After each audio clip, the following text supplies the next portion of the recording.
Hello everyone, দেখো প্রশ্নে কি বলেছে, বলেছে নিচের কোন অণুগুলির আকৃতি CO2 এর মতো।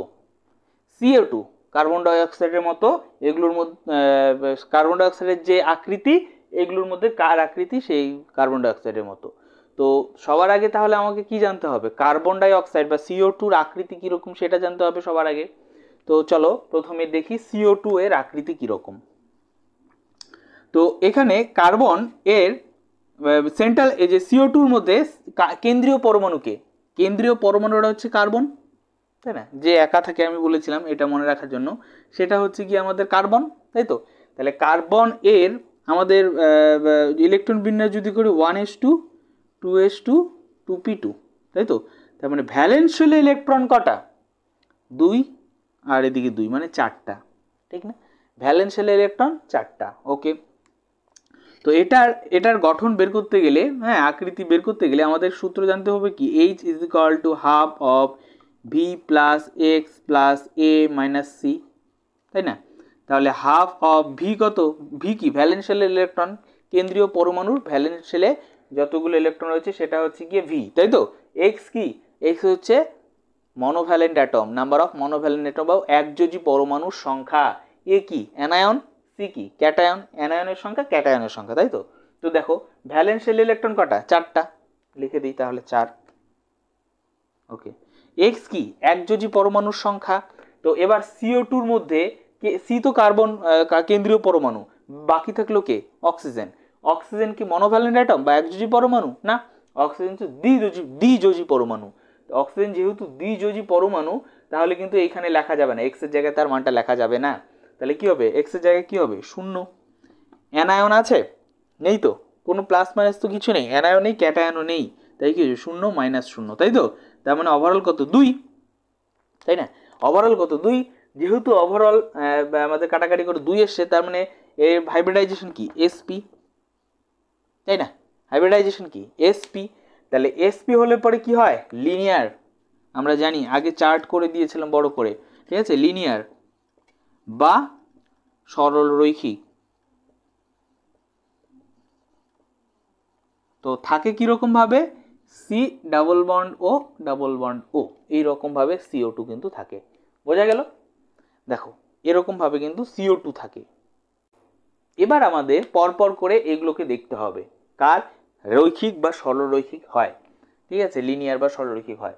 তো দেখো প্রথমেই যেটা দেওয়া আছে HgCl2, HgCl2 এটা এবং SnCl2, এরা কি? সাধারণত আয়নিক কম্পাউন্ড। আর এটা কি? সমযোজী কম্পাউন্ড। তো সেই কারণেই এরা যেহেতু আয়নিক কম্পাউন্ড, কারণ metal non metal, metal non metal, metal আর নন মেটাল একসঙ্গে থাকলে কি বলি আমরা? Ionic compound. তাহলে এরা কিন্তু আয়নিক কম্পাউন্ড। যেহেতু এটা আয়নিক কম্পাউন্ড, তাই প্রথমেই এদেরকে বাদ, এরা উত্তরে থাকবেই না। বোঝা গেল? এবার পড়ে থাকলো এরা দুজন, এদের ক্ষেত্রে কিন্তু মেটাল নন মেটাল নেই, সেই কারণে কিন্তু এদের ক্ষেত্রে এরা হবে সমযোজী বন্ধন। আর সমযোজী বন্ধন হলে পরে এদের গঠনাকৃতি প্রথমে দেখতে হবে আমাদের, বা হাইব্রিডাইজেশন করে দেখতে হবে। তো CO2 তো বোঝা গেল, CO2টা মুছে দিই। প্রথমে দেখো সি নাম্বারটা কি দেওয়া আছে? C2H2, তাই না? অ্যাসিটিলিন। তাহলে পরে সি ট্রিপল বন্ড CH, এটা ইথাইন, তাই না? তাহলে পরে ইথাইন এর ক্ষেত্রে আমি বলেছিলাম, দেখো মনে করে দেখো, যে যখন একটা কার্বন, ট্রিকটা মনে শোনো, একটা কার্বনের সঙ্গে সবগুলোই কার্বন 4টা হাত না, 4টে হাতেই সিঙ্গেল বন্ড, এখানেও কিছু আছে এখানেও কিছু আছে, সিঙ্গেল বন্ডে সবগুলো যুক্ত, তখন সেই কার্বনটা হচ্ছে গিয়ে sp3।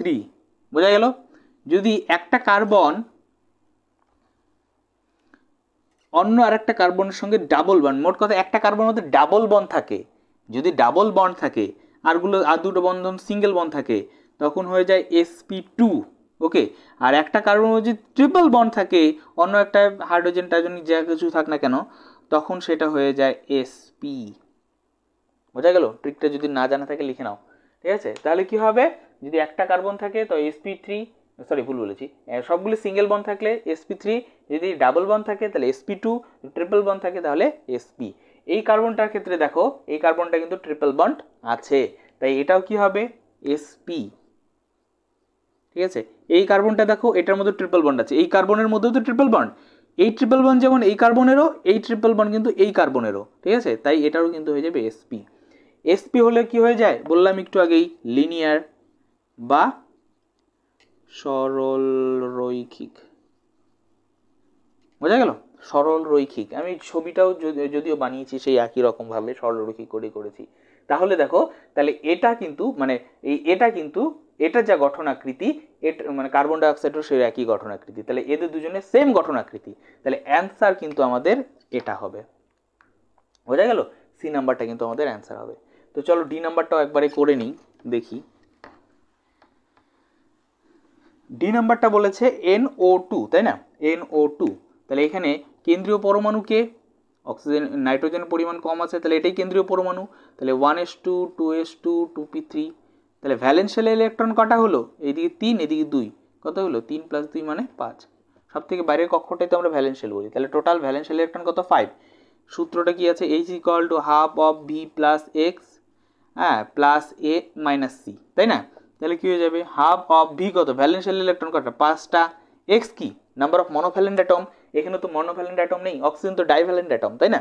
তাহলে এটা কিন্তু হবে না, শূন্য হয়ে যাবে, তাই না। এ কি অ্যানায়ন, এখানে তো অ্যানায়নও নেই ক্যাটায়নও নেই, তাহলে এটা শূন্য হয়ে যাবে না, দুটোই শূন্য হয়ে যাবে না, অ্যানায়ন নেই ক্যাটায়ন নেই। তাহলে কত হয়ে যাচ্ছে, তাহলে ½ of 5, তাই তো, তার মানে 2.5 এর কাছাকাছি, 2.5 এর কাছাকাছি। তো স্বাভাবিকভাবেই সেটা কিন্তু নয়, হবেই না, কারণ আমরা দেখেছিলাম যদি 2 হয় তখনই হতো আমাদের sp, তাই তো। এটা যেরকম আছে সেরকম ভাবে যদি করি তাহলে 2.5 এর কাছাকাছি এসে দ্যাট মিন এর হাইব্রিডাইজেশন কিন্তু সঠিকভাবে হবে না, sp হবে না, সেই কারণে এর গঠন আকৃতি কিন্তু লিনিয়ার হবে না, এর গঠন আকৃতি লিনিয়ার হবে না। তাহলে সঠিক কিন্তু অ্যান্সার কোনটা, C2H5 C2H2। ওকে, তাহলে এইভাবে আমাদের এই প্রবলেমটাকে করতে হবে। বোঝা গেল, ওকে।